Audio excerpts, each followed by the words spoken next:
Hey beautiful people, I'm Last Sequel and welcome to my YouTube channel.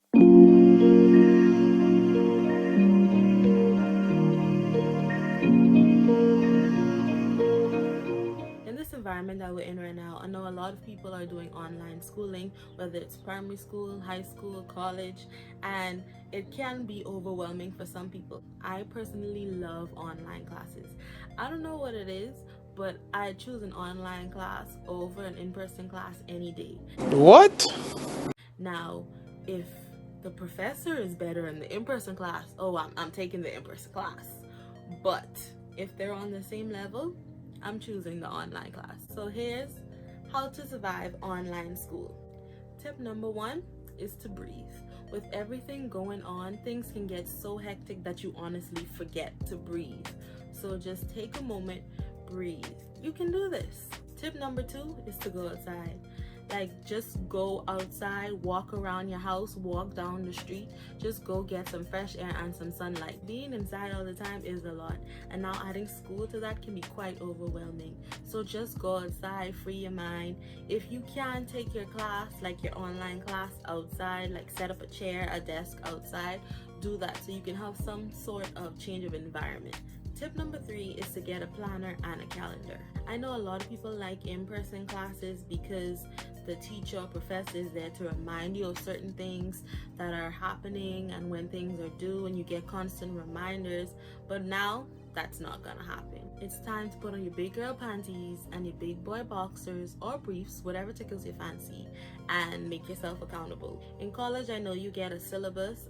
In high school, I don't know if you actually get like an agenda or something for that whole term, but if you get one of those, take your planner, write down all of your homework, every single exam that you're going to have, every quiz, every discussion post, everything that you have to do that is on that syllabus, write it in that planner. When you write that in that planner, then transfer all of that information to your phone. I know all of you are on your phone 24/7. I was waiting on you at the door. So for certain important dates, you can add those to your calendar, and then you can set an alarm to alert you when things are due. You can also set reminders and stuff like that. Like just set something to alert you on your phone so that you can be reminded. Also, put important quizzes, dates, and stuff on your calendar. This is just so that anywhere you go, like if you're trying to do school work, you can look in your planner. If you're just walking around, you can see it on your calendar. Or if it's on your phone, it's coming to you. So this is something you can do to make sure you're keeping yourself accountable and you're being reminded of things. Tip number 4 is to isolate yourself when you're in class. When it's time for school, make sure you realize that it's time for school. Go in a different room, close the door, leave your phone outside of the room, because that'll only be a distraction for you. Your teacher could be saying something important and you're checking Twitter. Like, that shouldn't be the case. Give yourself a school atmosphere, because that will make you focus.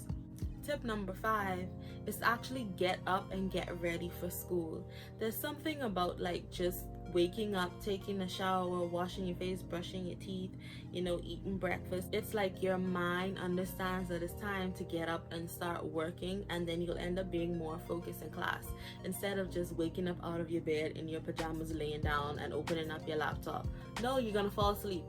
Don't even try to fool yourself. You are going to fall asleep. So get up and get ready and then go to your online class. Tip number 6, it should have been like tip number 3, but go to class. Go to class. That's it. Just go to class. Please go to class. Okay. Tip number 7 is to take notes. If you find that typing out your notes helps you more, then by all means continue to do that. But if you can, try to write out all of your notes. My professors tell me this every semester, but there has been studies that show that when you write things out when you're studying, you tend to remember them more. So even if you type them out initially, try when you go study to write them out. With studying, you should always keep rewriting your notes. So if you type out your notes, when you go back to go study, rewrite the notes. And then when you go to study again, rewrite those notes, and rewrite and rewrite and rewrite until it comes a point where you don't even have to write notes anymore because you know all of the information. It should be a point where all your notes just fit on one piece of paper. Tip number 8 is to try the Pomodoro Technique. I hope I'm pronouncing that correct. What this technique is when you take a certain period of time to focus on your work and then take a short break and then take that same period of time again to focus on your work. The times that I use are 45-15. So I take 45 minutes to just focus on one topic and study that entire time. My phone is on Do Not Disturb. I put my phone in a totally different room, or I tell my sister to take my phone because I get distracted too often. So anything that can distract me, I move it away from me. And for 45 minutes straight, I set a timer on my phone so that it'll go off loud and I'll hear it wherever it is. But for 45 minutes straight, I just focus on that one task. And then when that 45 minutes is up, then I have a 15-minute break and I address all of the messages that I have, any distractions that I was gonna have for 15 minutes. And I set a timer for that 15 minutes as well. And then another 45 minutes going back to focus on just my work. And this allows you to not overwhelm yourself with so much information, because people tend to study for like 5 hours straight, and there comes a point where you don't even remember what you studied 2 hours ago. So this allows you to give yourself a break and to give your mind some time to interpret all the information you just gave it. So it has been helping me, so try it out. It might help you. Tip number 9 is don't be afraid to ask questions. If your professor has virtual office hours, attend them.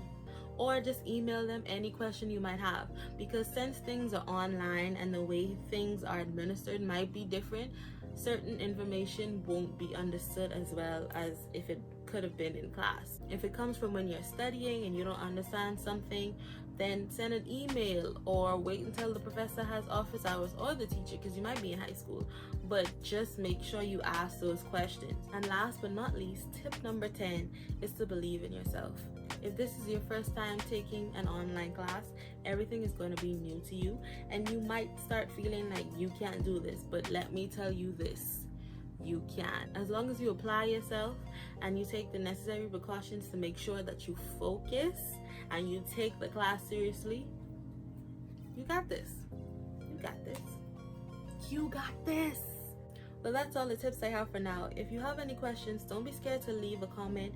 I'll be more than happy to answer any questions that you have. So don't forget to like this video, subscribe, and turn on that notification bell so you're notified whenever I upload a new video. And remember, live to be the last sequel.